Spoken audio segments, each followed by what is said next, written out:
Hey everyone, this is Elenbaas from Nightlight Astrology. Today we are going to take a look at the astrology for the week ahead. That is April 7th through the 13th. There are a number of significant events this week. We have a full moon in Libra, Venus is turning direct, Mercury is turning direct. Also today, Venus is conjoining Saturn in Pisces. That's a pretty important transit. So we're going to take a look at all of these things today. I will be doing a little bit of horoscopic work for the mutable signs because you guys have the Venus-Saturn conjunction as well as Venus turning direct in Pisces. So that's going to hit the angular houses for the mutable rising signs. So I will include a little bit of that at the end. And we'll also spend a little bit more time focusing on Venus and Saturn since that transit is happening today. So before we get into it, remember to like and subscribe. It really helps our channel to grow. We had a goal of getting to 80,000 subscribers on the channel by the spring equinox. We were like 2 to 3 weeks away and just about at 75,000 subscribers. And then we had a few videos go viral and wow, we jumped up 6,000 subscribers in only a couple of weeks. So welcome to all of the new subscribers on the channel. Really glad to have you here, and I hope you'll enjoy the content. You can find transcripts of any of these daily talks on the website, which is nightlightastrology.com. It is April, which means enrollment season is now officially upon us. Enrollment is open for some of our upcoming courses. If you want to study ancient Hellenistic astrology with us, alongside of a kind of modern archetypal and psychological approach, that is the fusion that is Nightlight Astrology's program. So if you go to the courses page, you can check out Astrology for Beginners. This is a guided course for absolute brand spanking new people who just don't know anything about astrology. But if you have a little bit of background, then you can jump right into our first year course, which begins in June. So we are now officially in promotion mode for the first year program. If I can get my first year, here we go. So you go over to the first year program and you are going to hear, or you're going to see all that the program includes over the course of a year and 30 live classes that we have through Zoom webinars, all of which are recorded so you can follow along on your own time and at your own pace, or you can take the classes with us. But you'll see all that's covered in the course. This is a class in ancient Hellenistic astrology. So if you've never studied Hellenistic astrology, it's a great place to start. And you'll see at the bottom, we have some enrollment options. Until May 15th, we have an early bird sale that's going on. So if you register, you get a significant couple of $100s off the normal price. After May 15th, that will be gone. We also have installment plans that are discounted. And then we have tuition assistance, which means that if you need to name your own price within a sliding scale for your monthly tuition while you're studying with us, you can certainly take advantage of that. We try to make sure that astrology is affordable and accessible for everybody. We've been offering sliding scales and need-based tuition assistance for people for 14 years now. So it's a hallmark of, kind of like it's a big part of the Nightlight vision. If you're new to Nightlight, we try to make sure that nobody's priced out of studying astrology. We also, on that note, have an affordable reading service. If you go to the readings tab, you can see we have affordable tiers of pricing so that people are also not priced out of getting a reading with one of our staff. Anyhow, in the days to come, I will be adding an informational video about the first year course, which is called Ancient Astrology for the Modern Mystic. That 1 year program is outlined on this page, but you'll have an informational video that'll be tagged on to the end of our normal content, either later this week or next week. And that will allow you to hear all about what the course includes and get more information. You can also email us anytime if you have questions about the program or the need-based tuition. Our email is info@nightlightastrology.com. So you'll find all that good information over there. Very glad that enrollment season is here again and that we're going to be starting up a new group of people in classes in June. I'll probably have some alumni on the show at some point to talk about their experience of the program as well, but it is an awesome learning experience, and the community that's created around the learning is a hallmark also of Nightlight Astrology. You're going to find that you meet so many wonderful people and study with so many good souls.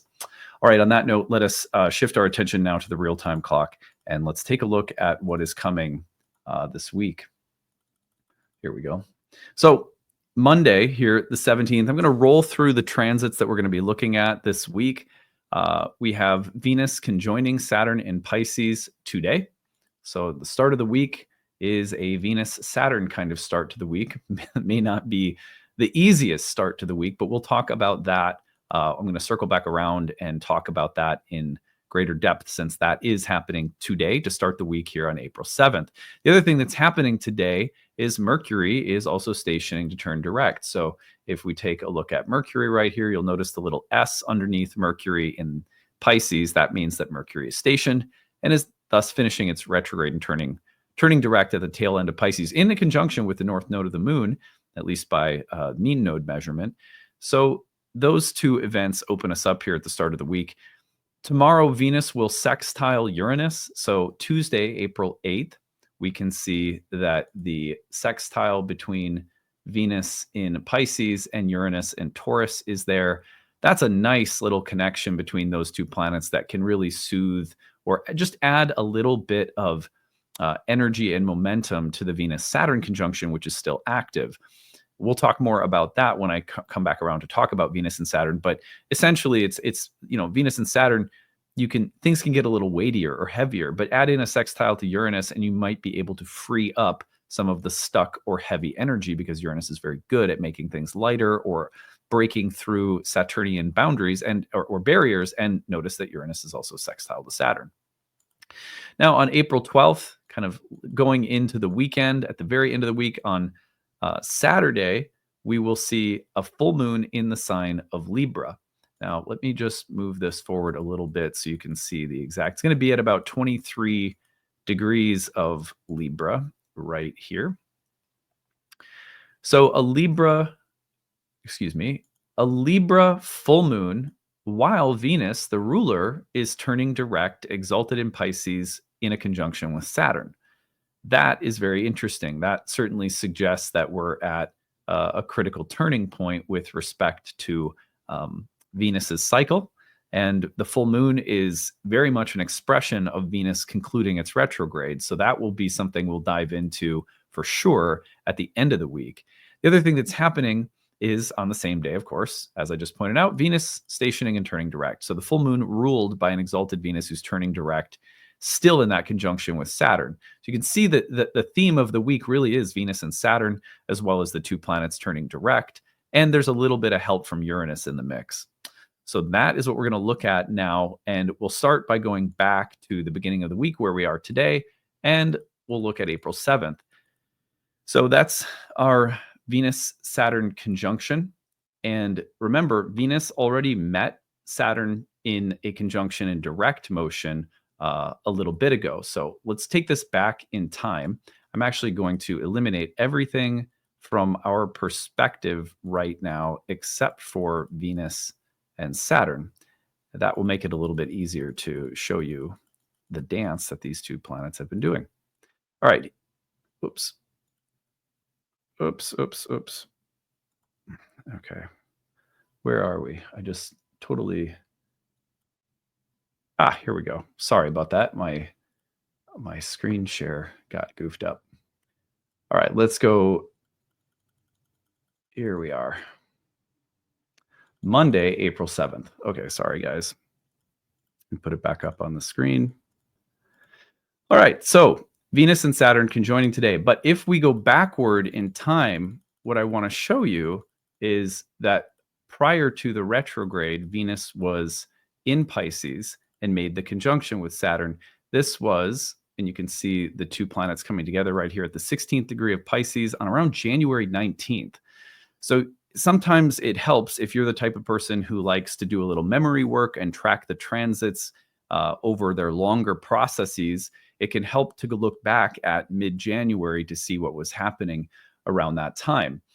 Once you've done that, then it becomes a lot easier to perhaps notice what's happening now and how it connects to other relevant timelines or stories in your life. So again, go back to about January 19th, what was happening. Look at that whole sign house of Pisces in your birth chart, perhaps.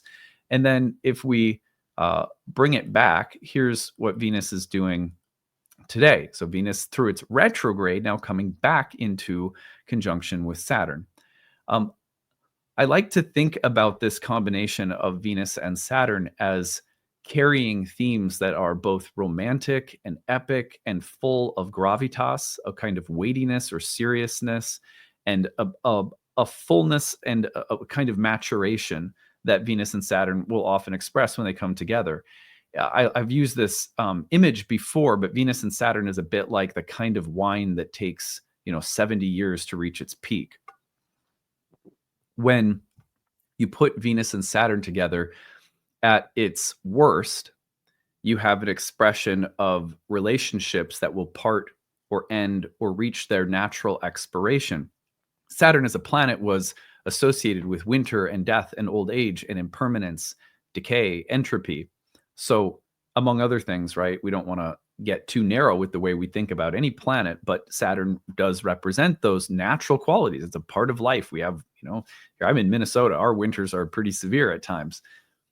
So when Venus, the goddess of love, relationships, harmony, beauty, and aesthetics, comes together with the planet that represents the natural process of death, you will often see expirations in relationships, which means that you're going to part ways with someone you work for, someone that you employ, or someone that employs you might let you go, or the job may be given to someone else, or you may finish one stage of your work because you're being promoted to another. Doesn't mean it's not difficult to say goodbye to the department you've been working for and all your friends because you're moving to another part of the building, or any way that you think about the natural endings of relationships can be expressed by Venus and Saturn. Venus and Saturn coming together can represent that final moment of release. I'm reminded of this story. I looked back. It happens that there was a Venus-Saturn transit in the sky when I broke up with my high school sweetheart. It's like your first real girlfriend or boyfriend. We were together for 3 years, and it was the craziest thing. But I looked back, and there was a period of about 3 weeks where neither of us reached out to talk with the other, which was really bizarre. Like, we talked every day, and then all of a sudden, we were in college, and we just got busy with our own lives, and all of a sudden, 3 weeks or so had passed, and it was like it hit us both, because I called her, and I remember her saying, "Oh, I was going to call you," and before we went out to dinner, we talked. It was like, I guess this is it. We just grew apart, but it was a natural place of conclusion, and it felt like, why fight this? Like we're not even talking, and we've just kind of grown in different directions. It was bittersweet, very Venus-Saturn dynamic. And it was in the sky at that time too. Venus and Saturn will say, you know what, you've just grown apart, or you have irreconcilable differences. Saturn is the lord of the opposition, the aspect of the opposition in astrology. So when Venus comes together with Saturn, oppositional tension can reach a place of resolution, which also means that different kinds of conflicts in relationships can reach a place of resolution, completion, healing, because both people become mature enough to hold their differences in a way that's unified.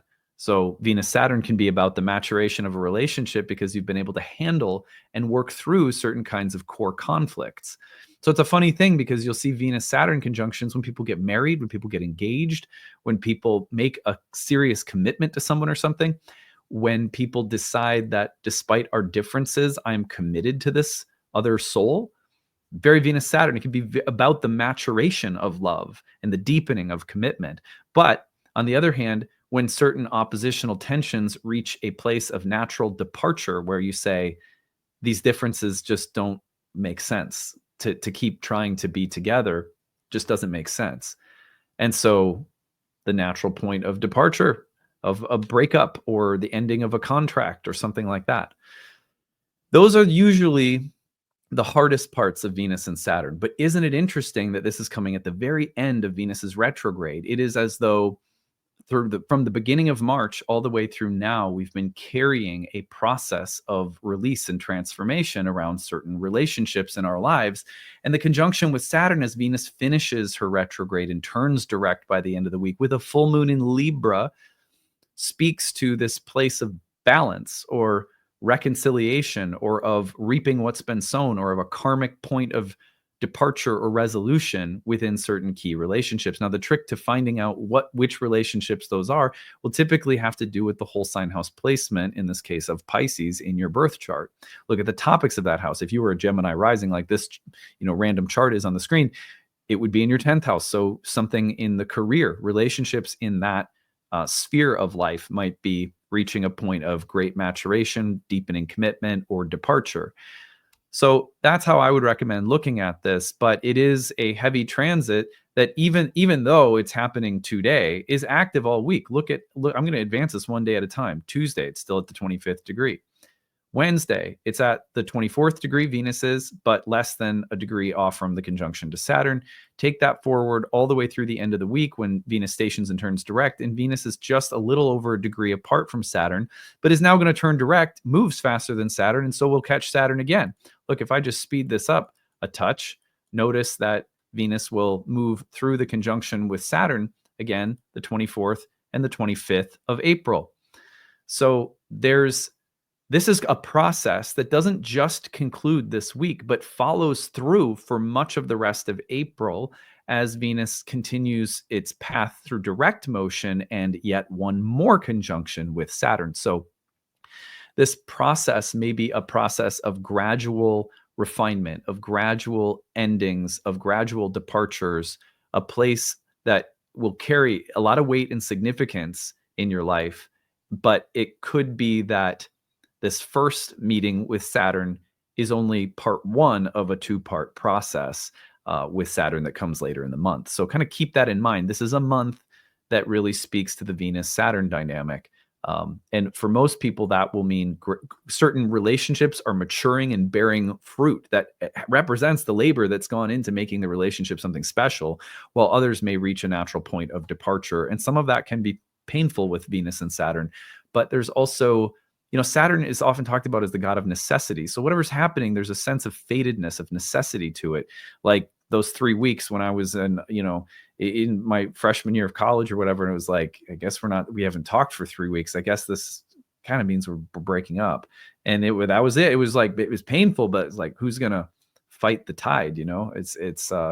It's got an intelligence of its own. And you sense that when Venus and Saturn are together, that things are happening that are necessary. Saturn brings the weight of necessity, of fate, of destiny to bear on things. So, just like we're all bound to die someday by necessity. That's Saturn, and necessity is intimately connected for ancient philosophers and mystics to the reality, the inescapability of death and impermanence. That's a part of the contract that we have in all relationships and all areas of life. This will end at some point. And how do we face those endings? And some endings are really the endings of certain kinds of immaturities or conflicts. Saturn returns can be just devastating. And then they can also be these wonderful initiations into a fuller expression of adulthood. And I'm talking about the first Saturn return, of course.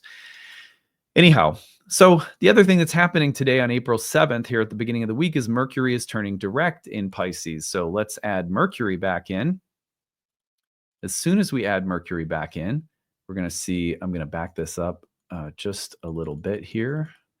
Get us to, here we are. So April 13th, that's Sunday at the end of the week, you're going to see that as Venus turns direct, oh, whoops, where am I? No, Venus is turning direct on Sunday. Sorry, that's my bad. Oh my gosh. This is what happens when you go on vacation. I'm just back from vacation and I'm forgetting how to do everything. Okay, back to the beginning of the week. Here on Monday, you can see Mercury changing direction. So Mercury in Pisces stationing there to turn direct. That happens today. Notice Mercury is also in a conjunction with Saturn within a degree. So there's definitely, when Mercury turns direct, any planet turns direct, you're generally thinking about improvement in the expression that it brings into our lives, whatever that may be. It's different for every person, but the expression generally brings, like Mercury turning direct usually means that in that area of your chart, if there have been slowdowns, delays, changes of direction, that now forward momentum after a period of revision, reflection, inwardness, delays, setbacks, reversals, or changes of circumstance. Now things are ready to move forward again. And we're getting that in a big way in the whole sign house of Pisces. We're going to do some horoscopes later in the week for everybody. I'm going to mention the mutable signs today, but everyone will get horoscopes later in the week for this series of events taking place in Pisces. The point being that Mercury is now going to move direct, and it's still in Pisces where, it's a little misty. It's a Mercury, when you think about the rational and intellectual dimensions of Mercury, that is not normal in Pisces, right? It's mystical, it's imaginative, it's romantic, it's emotional. Mercury in Pisces can be about emotional intelligence And it can also be about a kind of conflict between the mental, rational, and emotional, sensual, and imaginative qualities, such that, sometimes Mercury in Pisces lacks grounding, or it lacks a kind of reason that will help it navigate through certain kinds of fantasies or illusions. But it's also a very fluid, watery Mercury that, in a conjunction with Saturn, might be coming to some deep but relevant emotional truths right now, and getting ready to take what we've learned and move forward. When Mercury hits Aries at 0 Aries, which is right around April 16th, once we are back with Mercury in Aries, you're going to see that whatever the emotional, mental connection was with Mercury and Pisces will reach this point of departure. It's like, okay, we're not in watery territory anymore. We're in the ignition phase of 0 Aries, where, the mind's ability to process, receive, work through some of the foggy, murky waters of Pisces will change in its expression. You'll see the foot hitting the gas pedal and accelerating mentally, and wanting to put ideas and words into action. So, the gestational quality of all of these planets in Pisces here at the beginning of April really does shift as the month goes on. If we take this forward just a little bit more, Venus and Saturn will conjoin late April, and then once Venus hits Aries, which is happening at about April 30th, then we have both planets in Aries, and by the end of May, Saturn will leave Pisces and enter Aries. So you'll see that watery space starts to fade away, and the fiery space starts to be amplified.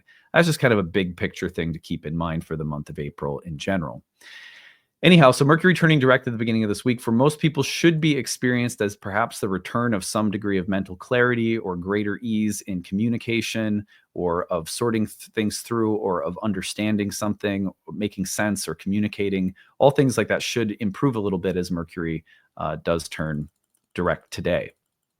Okay, so that's like a kind of a intense early part of the week starting today. Tomorrow, what I love is that Venus will sextile Uranus.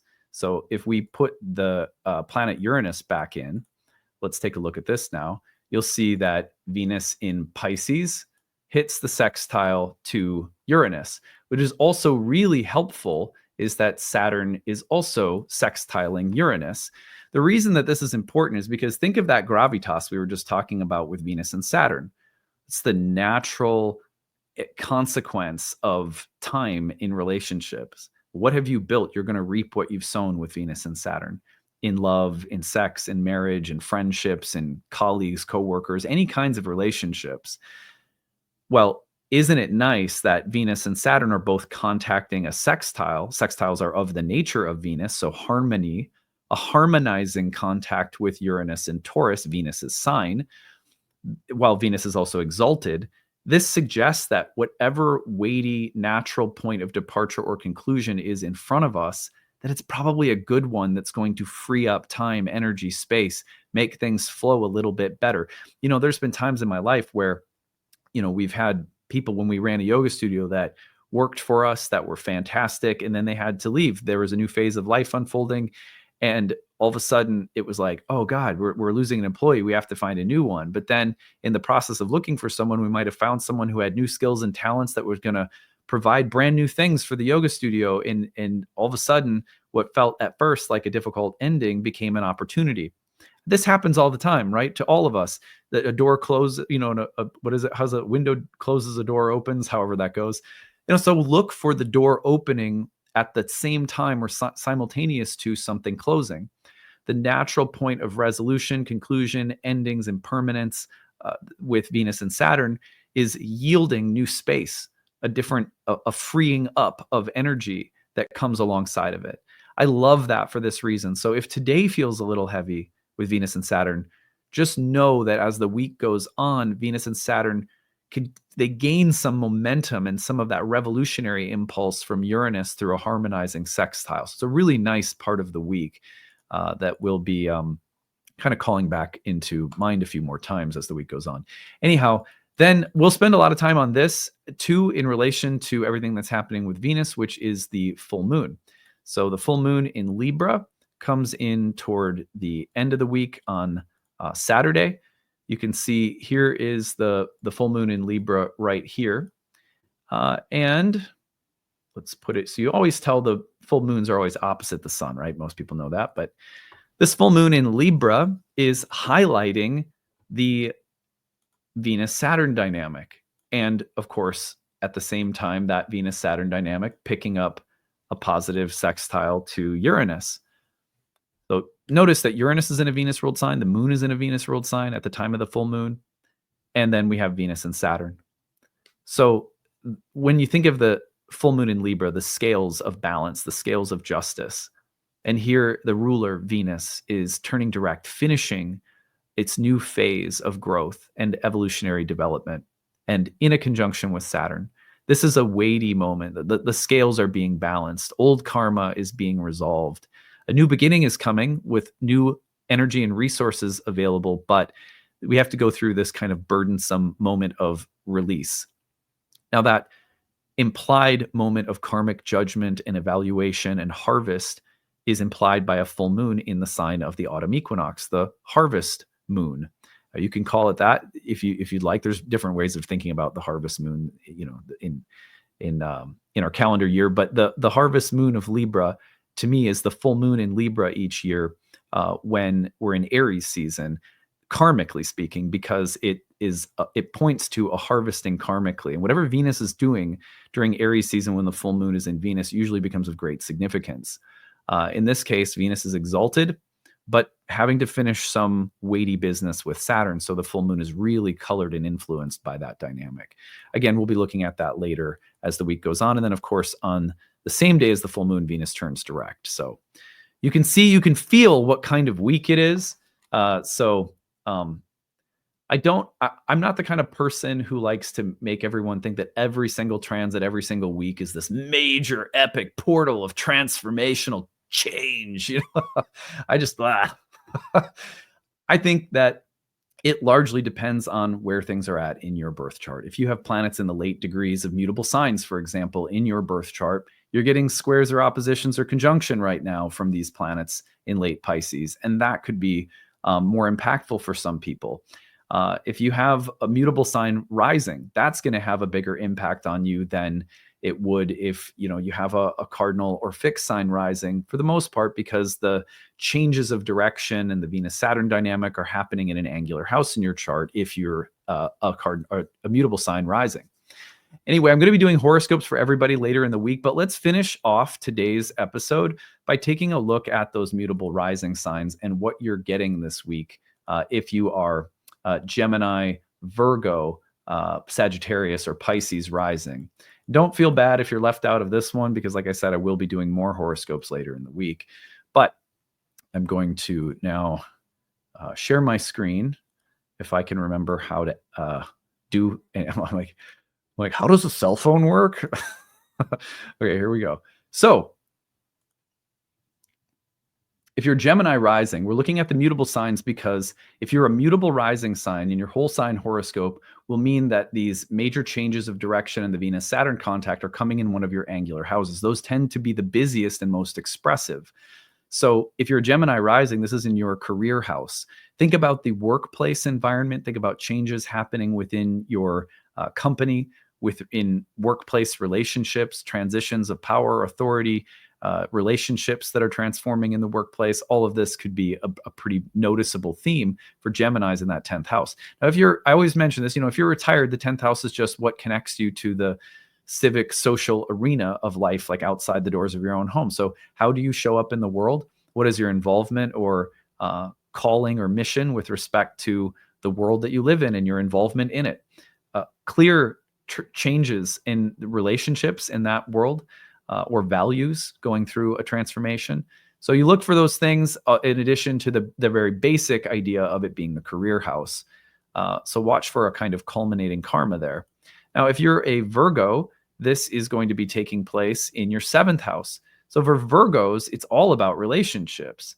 It's all about the changes that are happening within the realm of marriage. I often see that this will reflect on kids' charts in their parents' relationship. That could be a theme where mom or dad are going through some kind of change, or God forbid they're divorcing or something. But and sometimes for Virgos, you'll see that this isn't so much about a relationship, but it's about changes happening in the lives of someone that you're in a relationship with. And so you can also think about this as, is my spouse or partner going through some kind of significant change in some of their, in their work life, in their health, in their relationships with their friends. So sometimes it can be about that. Otherwise, I would say for Virgos, just quintessential seventh house dynamic, right? It is your intimate personal relationships. How are they changing? What deepening commitments are showing up or are appearing right now? Like, I'm ready to commit at a deeper level to someone. Or maybe there's a way in which some relationships are reaching a natural point of departure. We're reaping what's been sown in this relationship and realizing it's over. It's reached its natural ending. So, but major shifts in relationships or processes that have been going on in your relationships that are coming to a head, or reaching a natural point of resolution. All right, for Sagittarius, our next mutable sign rising. This is all in the fourth house, the place of home and family, roots, your living environment, parental karma, the environment you grew up in. So how are relationships in your home and family changing? It could also be whatever connects you to home and family. Maybe it's a spouse or partner's home and family. Maybe it has to do with your kids or your parenting style. Maybe it has to do with the location you live in, or the actual physical, layout of your home is being transformed somehow. But whatever provides us with a firm base and foundation to live from, which includes the private or inner sphere of life, our inner thoughts and feelings and emotions, relationships that form the bedrock of our emotional security, our family and ancestral past. There is a very strong focus on these themes for Sagittarians this week. And then finally, for Pisceans, this is taking place in your first house, which means that there's a process with respect to personal growth, identity, and character development. Sometimes in life, we go through critical stages of character evolution. It's like my sense of identity, my psychological behaviors, my constitution, my moods, my thoughts, my physical health are requiring that I change or grow somehow. So key points of development for your personality, your sense of identity and selfhood. We could call this a process of individuation. Also, the first house is going to be, with Venus and Saturn, not only about your own identity and development of character, but also how that intersects with relationships in your lives. So sometimes we go through periods in life where it becomes critical that we self-evaluate, self-reflect. And as we do so, it has a natural and immediate impact on certain key relationships. So the first and seventh house axis for Virgos and Pisces, you could say rising, if you have that as your rising sign, will be manifesting along the lines of your personal identity and the implication of those elements of personal growth and change as they are seen and reflected in relationships. I hope that made sense. Anyhow, that concludes a little bit of coverage for all of the mutable signs. So if you're new to the channel, I recommend listening to your rising sign horoscopes, because all horoscopes are done in whole sign format. Hellenistic astrology in natal, in the sense of your natal chart, also originally used whole sign houses. So if you listen to your rising sign, you'll be listening to a horoscope that fits the exact layout of your whole sign house birth chart. So that means you'll get the accurate placement of the transits by whole sign. If you're not using a whole sign house placement, it may not be as effective to listen to the rising sign. Most of the people who listen to this channel also align on some level with ancient or Hellenistic astrology. And so you probably do use whole sign houses, in which case you don't need this reminder. You can also listen for your sun sign. It's just that the only way a sun sign horoscope will actually align with the layout of your birth chart is if you have the sun in the first whole sign house of your birth chart. But anyway, so listen to whatever you want. You could listen to your sun or rising. So if you have a sun in any of those mutable signs, sure, you could listen. But I will be revisiting these horoscopes later in the week and giving you more insight for all 12 signs as we reach the conclusion of Venus's cycle. And the full moon in Libra at the end of the week is another thing we'll be focusing on. All right, that is it for today. Thank you for being so generous with our guest hosts that we had on last week. Just got a lot of wonderful feedback. It was really nice from them to pinch hit for me while I was turning around from coming back from a family vacation. Remember that you can check out the affordable readings and the new Year 1 program that begins in June on the website, nightlightastrology.com. We'll be doing more promoting and giving you more information about that upcoming course in the weeks ahead. Okay, so that is it for today. We will see you again tomorrow. Bye, everyone.